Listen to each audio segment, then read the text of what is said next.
to the Diversion Authority Land Management Committee meeting of April 21st, 2021. Would you take a roll, please, Don?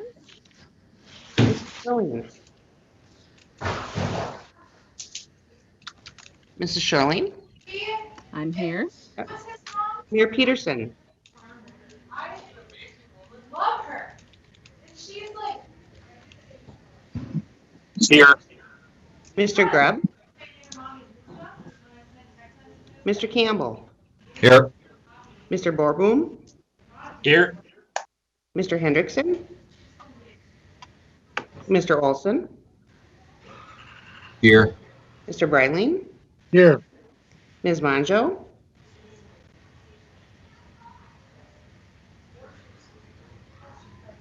Ms. Monjo? She must be on mute. Yeah, I do see that she's on. I will tell her. No, she's not on mute. Can you hear us okay, Jenny?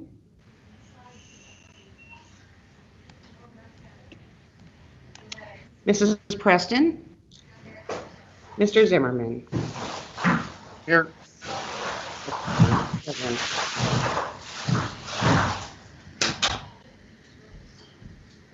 We have a quorum.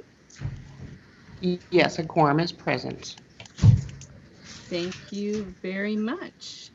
I feel like somebody maybe has their mic unmuted, so if everyone could check. Thank you. And apologies to anyone that's been trying to email me the last 24 hours. County had some issues for a few of us, and I'm happy to say I'm back online. So we've got the agenda in front of you. Are there any corrections or additions to that agenda? Seeing nobody jumping forth, could I get a motion to approve the agenda? Breitling so moves. Thank you. Second, please. This is Nathan. I'll second. Thank you. All opposed, say aye. Agenda's approved. Meeting minutes of the March 24th, 2021 meeting. Are there any corrections or additions or motion to approve those minutes? Move approval, Campbell. Thank you. Kevin, is there a second? This is Bob. I'll second. Thank you. All opposed, say aye. Moving right along then to item number 4, property acquisition status report in your packet, or maybe it's in your pocket, probably in Eric's pocket. Eric, you want to take that, please? Yes, you bet. Thanks, Commissioner and board members, committee members. In your packet, hopefully not in your pocket, is the land acquisition status report. Sharing that on the screen, it's page 6 of the PDF if you're following along otherwise. First page, usual cover map. I think you're all familiar with that. The second page drills into the overall status map. And as usual, I like to spend a little bit of time just on this one. You can see some of the numbers on the left-hand side. Not a whole lot of changes from the last month. I think we've acquired a small handful of parcels in the past month. Some of those have been conversions of an eminent domain action that we've now settled on. And so the number of eminent domain actions has gone down slightly and the number of acquired parcels has gone up slightly. We do have a handful that we've got a purchase agreement signed and just working through the process of getting a closing date established. Otherwise, as you can see, there's a whole lot of appraisal work happening for the flow easement study. I'll touch on that a bit later in the agenda. And then we continue to be in negotiations for parcels impacted by the Drayton 27 project and the Red River control structure, and then just a scattering of some parcels in the upstream areas. So a lot of activity ongoing and progress being made. We are really focusing hard now on the Red River structure in the Drayton 27 areas, and that remains a primary focus. The other thing I might just mention is we did get the final real estate drawings from the Corps for Southern Embankment Reach 2A, which is the segment from the inlet structure up to drain 27. And so we've started the appraisal process on those parcels and working through the steps there. So, other than that, I guess the remaining pages of the report drill through the details in more specificity. This map identifies parcels where we need environmental monitoring easement. And so we are continuing to negotiate on those. You can see we've acquired 238 and we still have 140 some to acquire. So there's activity happening there. Then the rest of these maps and grids get into more detail as you move forward. So I'll pause there. Happy to answer any questions if you have any. Does anyone have any questions for Eric? Well, I have a question, Eric. From time to time, I get realtors contacting me in regards to, how a certain property might be affected either directly or indirectly by the project. I direct them to the website, at least I have, and it's very confusing for them, whether or not, it has to do with our work here as, immediate impact that the land is going to either need a flowage easement or it's going to need to be acquired. But then also just if they're inside or outside the protected area, and, it's, especially when you get up in the Harwood area, it's not real cut and dry, whether or not you're good to go or not. And so I don't know if this is a question for you or maybe somebody else on this call. Is there any work being done to make it simpler for people? Because what I end up doing is getting Jason Benson involved because he usually knows the lands, especially in the Harwood area.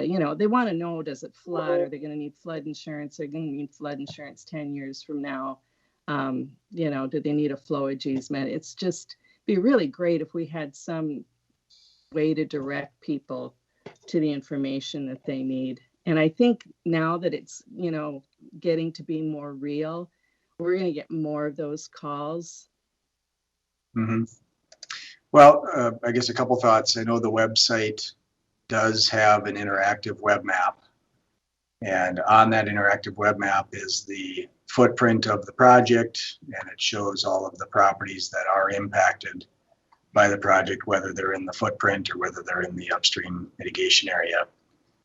I believe that web map also has some layers that you can turn on for the 100-year floodplain with and without the project. And so not everybody's real familiar with using an online interactive map, but there are some tools available.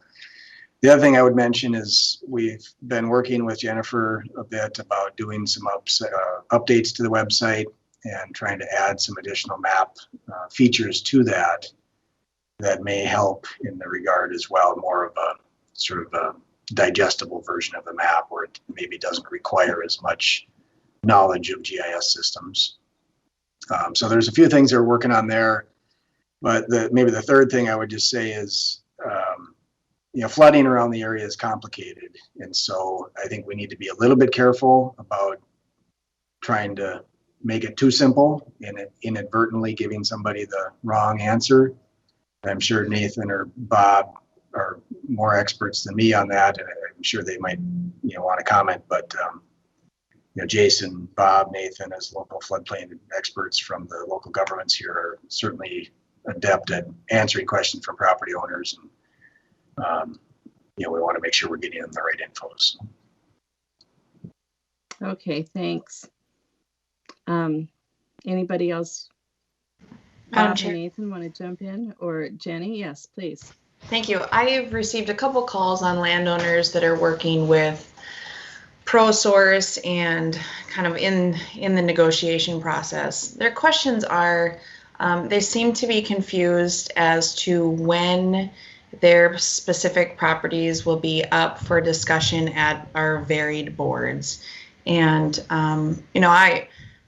I've tried looking at some of this stuff, and I know it's hard to follow so many different agendas, but I'm someone who's more connected than maybe a normal landowner.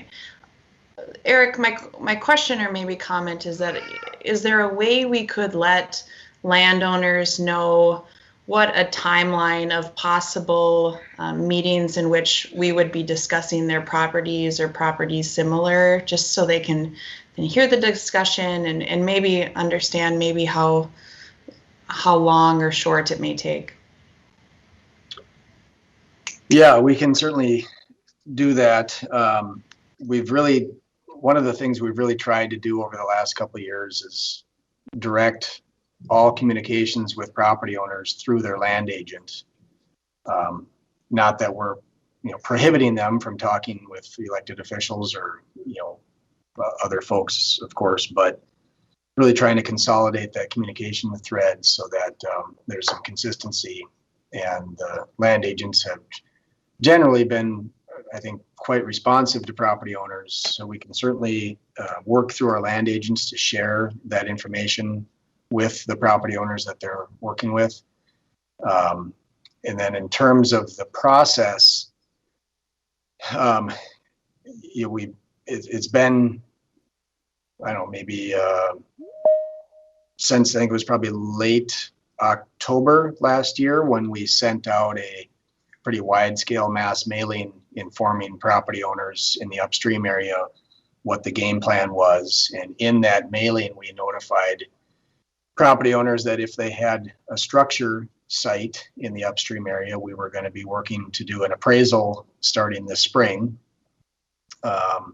And we've done that, and we've notified all those property owners that, we've been out doing appraisal work in the upstream area. And so I think that's consistent with what we've shared with them. Some property owners have, been eager and awaited those appraisals, and we've actually secured a few properties because of that effort. Other property owners have said they don't want to get an appraisal yet. They want to wait, until as late as possible to get their property appraised. And I guess if that's their desire, we don't have a super urgency right now for the structure sites.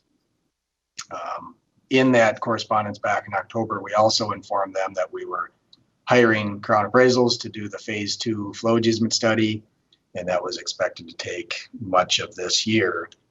And so I think if we need to share more timeline information, perhaps another mailing of timeline expectations from the Diversion Authority to all the impacted property owners, maybe that's in order if there's sort of an overriding comments from property owners that you're hearing. And I appreciate that. I think we talked about this maybe 2 years ago, and I certainly as an elected official don't want to micromanage the process. And I remember Commissioner Peterson from Cass County saying, but the reality is we answer to the citizens. And so when we have people reaching out that's saying they're confused with the process or something isn't making sense, I think it's our due diligence to make sure that they're aware of what's being discussed, particularly since these are public meetings. Yeah, I know all the agendas are posted online and available. I think the MIC board agendas are posted on Clay County's website. If there's ways we can be more transparent, I think I'm all for that. So if I was an impacted property owner, or I wasn't sure, and so I did a quick Google of the diversion project, landed on our website, is there a number to the office that Yep. says, if you have questions, call this number, and you get Don or somebody that would direct you to the right spot? I believe that there is, right on the project website, right in the top banner is the project office phone number. And in all the correspondence that we send to property owners, the Land agents include their phone numbers. They include the phone numbers for the acquiring agencies, whether that's the MIC board or the Cass County Joint Board as well. Okay, great. Jenny, did you have anything else? No, thank you. Anyone else? Any questions or comments on the property acquisition status report? Then let's move on to item 5, the settlement agreement, cemetery mitigation update. Yeah, I think last meeting, this group asked some questions about what was happening with the cemetery mitigation. And I guess Peggy and I and John and others have had a couple of discussions about this. Wanted to just share today a brief update with the committee. Obviously, there's a lot of work still happening in this regard, but we did have a cemetery protection team meeting earlier this week. In fact, it was just yesterday. Representatives from the local officials, core officials, again, John, Peggy, Chris Backegaard, Joel, myself. Cemetery protection policy is going to be one of the first deliverables that we look forward to bringing forward to the committees.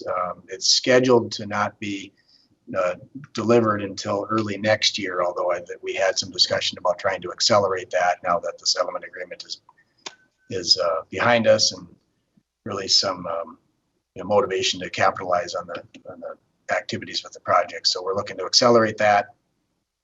Ultimately, there needs to be individual plans for each cemetery that will be developed to follow the policy after its adoption, and those individual plans will be developed with each one of the cemeteries that's impacted.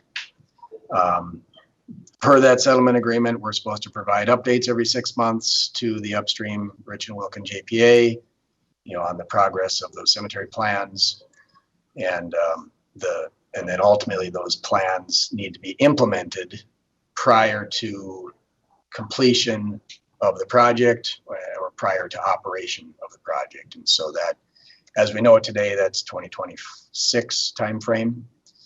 So we've got several years before they need to be completed. But again, with the settlement behind us, some of the cemeteries are more anxious than others. And I guess we talked earlier this week about trying to accelerate the development of that work plan. So that's a brief update on cemetery mitigation. I don't know if Peggy or John or anybody else has anything to add, but I wanted to share that. Thank you. Bet. Peggy, John, any questions that anyone has for this? So is there, in our settlement agreement, what was the timeline that this get completed, or was there one? For this, there's not really a specific timeline for the completion of the agreement or the plan, but we do have to provide updates every 6 months. And given that the sensitivity to the issue, and then also just the time frame in which you have multiple cemeteries to perform the mitigation, it can take some time to implement it. So as a team, we thought it was most appropriate to take the higher profile items such as the cemetery plan and get that implemented right away. And have you started to meet yet with the cemeteries, or was it just an internal meeting at this point? It was just an internal meeting at this point. Okay, great. Anyone have any questions or comments? All right, well, we look forward to, I assume you'll be bringing that policy then to this group, and we'll have an opportunity for input. I think that's certainly our expectation. Yep. Okay, great. We look forward to seeing that. Then let's talk about the preliminary map book of potential excess lands. And this was on the heels of of a lot of work on our land policy, our excess lands policy. Again, thanks to everyone for working so hard and diligently on that. And Eric, you want to talk about this map book? Yeah, sure. As Commissioner Shirley mentioned, a lot of hard work over the last several months getting the comprehensive lands policy reviewed and approved, and sort of as a reward for the hard work of that, I felt like it might be warranted to just show what we currently have as an inventory of potential excess land. Obviously, as you're aware, we're continuing to purchase more and more property, and so this is by no means intended to be a final list or map book, but thought it might be helpful to show this now. Obviously, it's draft. We're not looking for any action from the committee, but wanted to share this nonetheless. And so it is a map book. I think it's, 15 or 16 pages, kind of broken down, as you go from north to south. And looking for any feedback on this as well. But for now, we've shown parcels that are on the sort of inside of the channel as protected and on the outside as not protected. Again, there's probably 5 different ways to classify that, but nonetheless, that's what we've done so far. So just to scroll through this quickly, you can see that there's a scattering of triangles and a few rectangles and trapezoids along the project as we move south and west. You can see a grouping of parcels here as you get across the interstate in the Harwood area, continuing to have some parcels acquired on both sides of the channel. As you move further south and we cross 94, there's just another scattering of parcels. It seems to us that when the channel is going diagonally through a field, we end up buying more than when it's going straight, and that's not a hard and fast rule, but here you can see some areas west of West Fargo and west of Horace where property owners have asked us to buy the full square rather than bisecting their parcel. Then we get down around Horace, and you can see a few more parcels on the outside of the channel. As we get into the southern embankment where the design is not finalized yet, we don't know the exact line work, and so we've flagged those as a purple color indicating that the design is not final. And so just continuing to roll forth, you see a number of parcels in the upstream mitigation area. We need to get a flowage easement and we need to remove any structures. But in the long term, we may not need to own those lands in the upstream area. And so these are, again, just an inventory of what we have so far. So then, capture down some areas around Oxbow, and then we get into our Minnesota side. We've acquired a few parcels over there. And then there's a few parcels in Fargo in downtown that were acquired, one by Park East, one the former school building, and then one that the city has acquired up by Elm Street area, El Zagle area. And then just a listing, kind of identifying all those, a few data points, acreages, parcel type, when we closed on it, if there's a right of first offer, a few other data points in there as well. So that's, again, just kind of wanted the group to have that. Happy to answer any questions. Again, not looking for any sort of decisions or anything today, but more for awareness sake. Sure. So Eric, if a landowner in the retention or, in the upstream retention area was more interested in just, I don't want to farm anymore if I can't have my farmstead here or whatever. Is that an option to sell the land, and then it would obviously turn into excess lands? We'd need to put that flowage easement on there, and then we could turn around and presumably auction it off. Is that on the table for landowners? Yeah, thanks. Good question. It has been, and I think that will continue to be a tool in our toolbox, if you will. You can see here, if I go to page 25 of the packet, there's a number of these parcels that are in the upstream area where we've acquired the entire parcel because of the exact issue you've pointed out. The property owner maybe didn't want to, maybe they were getting out of farming, or maybe in some of the case, maybe they had purchased it as a speculative investment opportunity for future development. And, whatever the dynamics are, they've changed that. And so we've acquired these in fee. our expectation is at some point we will decide whether we should keep owning that in fee. I don't expect that to be the case. That certainly isn't the intention with the policy that was passed. And so in any event, we would likely attach the easement that we need and then turn around and sell off the underlying land in accordance with the policies. Okay, great. Thank you. Questions for Eric?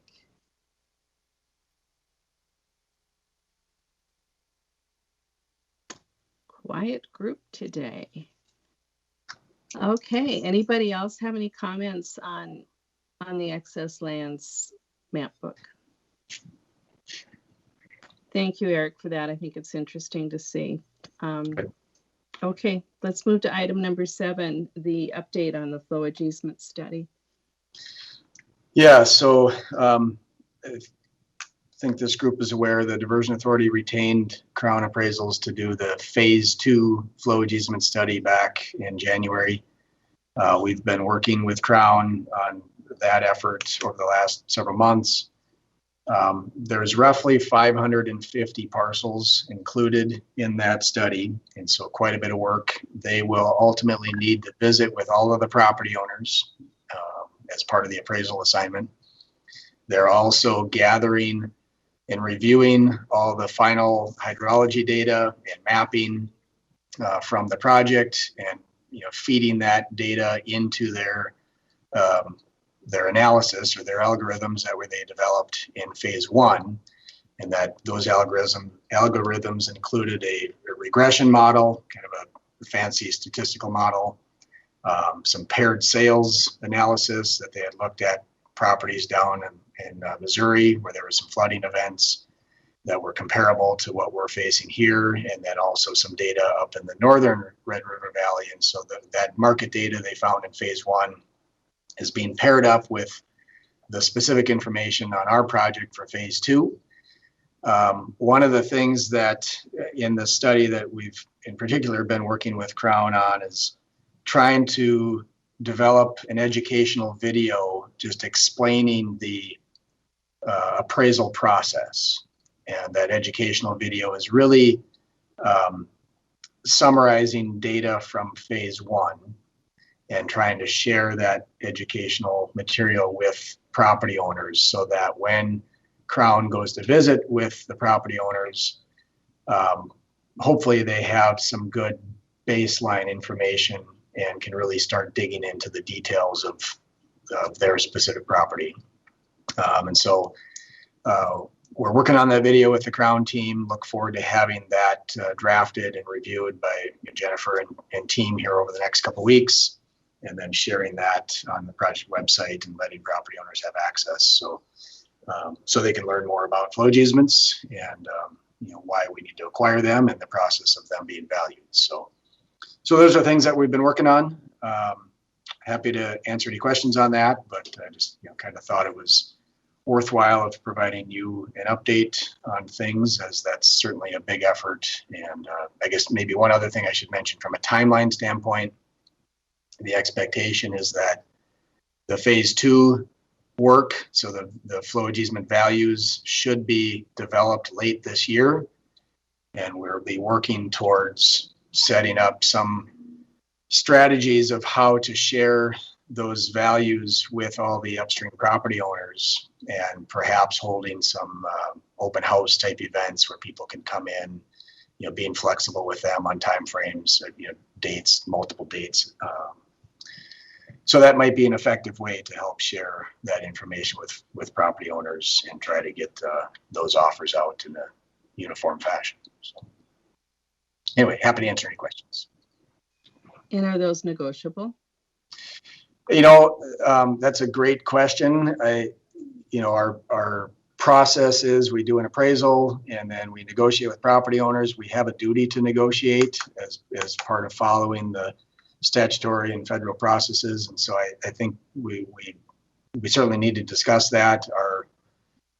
As we've acquired 500 or 600 parcels to date, we've negotiated on all of those. And so I would expect that we will also be negotiating on flowage easements. However, we're not taking this land in fee title. And so the band of our negotiations may need to be evaluated, and I guess that'll be another subject for discussion as we move forward here this year. Well, again, as I've said before, I think we're supposed to be fair and flexible, and I've never felt like it was fair if your neighbor was a better negotiator than you are, that you get paid more for the exact same property. So just my 2 cents. Anybody else?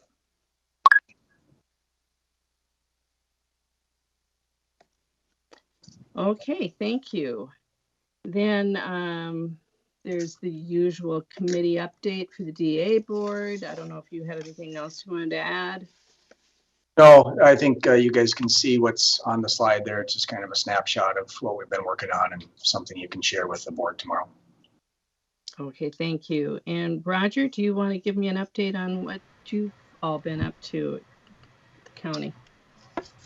Yeah, it has kind of slowed down some, as Eric has let you know that we're working on a few properties yet, and then the flowage easements, that study.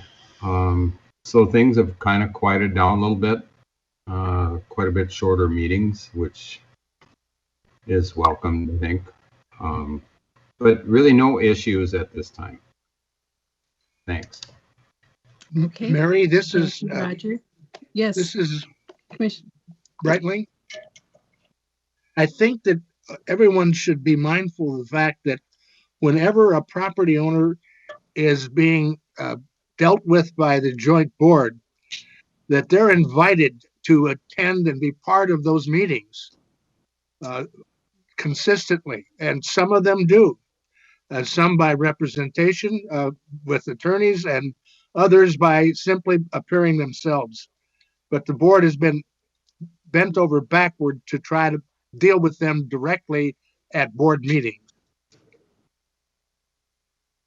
Okay. Thank you. Thank you. Appreciate that. All right, Kevin Campbell, you want to give us an update on the Minnesota side? Sure, Mary, thank you. As you know, we meet the same day as the Diversion Authority, and at last month's Diversion Authority meeting, I did give a report on the March activities. This committee did not hear those because we didn't have them ready, of course. But now, as far as at our last meeting, at the March meeting, we did approve a farmland lease agreement. We approved a master service agreement with Tingem Appraisals, and we also approved a task order amendment number 1 for Crown Appraisals. And then also, we talked about the recent activities where the meetings were held with the Minnesota property owners at the end of March. And that was regarding the environmental monitoring easements. We acquired 6 environmental monitoring easements in March. And then we continued to work on the real estate needed for the Red River control structure. And that leads us into the topics for our meeting tomorrow. We are going to be considering some counter offers on properties that deal with the Red River control structure. And based on our timeline, we've certainly been keeping a good historical record of our communications with these landowners. And we understand that the Corps has a timeline in mind that they need to have in order to proceed with the Red River control structure. And so with that in mind, we also are going to probably be talking tomorrow about, in the event that we cannot come to agreements, how Clay County will then step in and support getting those properties on a timely manner needed by the Corps. I also, we did receive as a county board, we did receive a presentation from Mr. Shockley regarding the operations and maintenance commitment. I think John gave a very good report to our board on that. And one of the things that I'm going to be, and so Minnesota has a Order is now being processed. You'll be receiving an email order confirmation shortly. If you have any questions, feel free to call, email, or live chat with us. We're here to help. okay. Somebody's shopping. Thanks for choosing Chris. We'll take it from here. Okay. Now that we're done shopping, so one of the things that we have to do on the Minnesota side is determine how we're going to deal with the operations and maintenance requirements, financial requirements from the Minnesota side. And however, Mr. Shockley mentioned that probably isn't needed for a while. It's my intent to raise that issue tomorrow so that Clay County and the city of Moorhead can start working together just to get that item resolved rather than waiting down the line to have that done. So we'll just start that conversation tomorrow. I don't see any problems moving forward with coming to a good solution, but it's something that we need to do. And unless Eric has anything else he wants to add to that, that kind of wraps up what March was and what we're planning for tomorrow. Well, thanks, Kevin. It sounds like you guys have really, your workload is picked up, it sounds like. So go ahead, Eric. Yeah, I guess I was just going to add on. The discussions and negotiations on the Red River control structure parcels remain really fluid. As we speak, we're working on updating the MIC board packet to include some potential counter offers. And so I guess that's good news. And so I guess we're working hard to try to negotiate as much as we can and know that those decisions are going to be tough to make. So, Mary, I'd like to add one other thing too. I do see on here too that we're going to be reviewing the environmental assessment worksheet for the Drayton Dam replacement project. So I'm assuming, I don't know if John's thinking that the MCC JPA needs to comment on that or not, but I see that it is going to be on our agenda to discuss. I don't know if John wants to touch on that. Bob might be able to. Okay, Bob. If Bob's there, great. If John wants to, that's fine too. But sure, either one, that's fine. If Bob wants to jump in. Thanks, John. Yeah, you Mr. might recall. Zimmerman. Thank you, Commissioner. You might recall that that project needed a responsible government unit to process the EAW, and the MIC board was that organization. And so the Houston Moore Group has been preparing the EAW in conjunction with the DNR staff. And so at this point, the MCC JPA would act to approve that, which moves it to the Environmental Quality Board for publication for 30 days public notice to receive comments. So that will be the action tomorrow. Well, there you have it. Okay, thank you, Bob. Thank you. You bet. So, anything else to do with the Minnesota MCC JPA? Mary, I think that covers it. Yeah, thank you. Okay, great. Thank you. And do we have MetroCog today? I'd normally reach out to MetroCog and ask if they have any updates. I failed to do that this month, so I don't see them on, but maybe I missed them as well. Well, I don't hear anybody jumping in, but yeah, maybe it would be time in the next little while to see if they've got anything new. I don't know that they're really working on anything new, but I guess we could find out. Under other business, since we had Bob on there, and maybe Nathan also could address this. From time to time, I get questions on land acquisitions within the metro area. I'd be curious from you two, you know, is anything left to acquire in either Fargo or Moorhead, or are you completely buttoned up with everything? So I guess I can go first. From the Fargo side, we've been rather busy on doing property acquisitions, and we are down to 5 full property acquisitions remaining in town that we're still working on. And then we also have another project for next summer that will need probably about 15 to 20 easements on as well that we'll be working on over the course of this upcoming summer. So we still have a little bit to do, but getting close to the end. And what area of town is that in? The remaining acquisitions are kind of scattered around. They're actually areas that we've been trying to acquire for the past over 10 years now. So we are slowly working through those. And then the last remaining project for next summer is in the Woodcrest area, which is just north of the VA hospital area.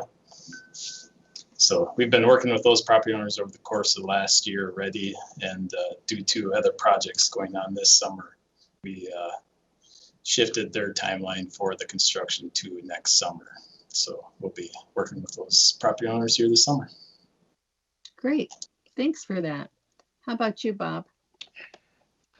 Yeah, we will be closing on 8 acquisitions sometime in the next month. Those are up in the Oakport area. Those are the last property owners that we had deemed eligible for a buyout. So that would mean everyone that we deemed eligible within the city has received an offer at one point or another. So it'd be nice to close on those. Our remaining list, this is going to sound sort of shocking, but it's really not. The remaining list of eligible properties is about 30 or so. Now, to qualify that, those are properties that have some degree of flood risk, but they don't present risk to other property owners. So if they happen to flood, it's sort of their issue, and it's not a larger protection issue for the city in general. So they're still tagged as eligible, and we'll proceed with them as we can. But our primary focus now is we've got 4 infrastructure projects that we would still like to complete, and so any additional funding we get in the coming years, we'll focus on that. Okay, thank you. I appreciate that. That's interesting to see where the metro area is with all of this. Anyone else have any comments or questions or anything that the rest of us should be aware of in your corner of the world? Any other business at all? Then I would look to a motion to adjourn.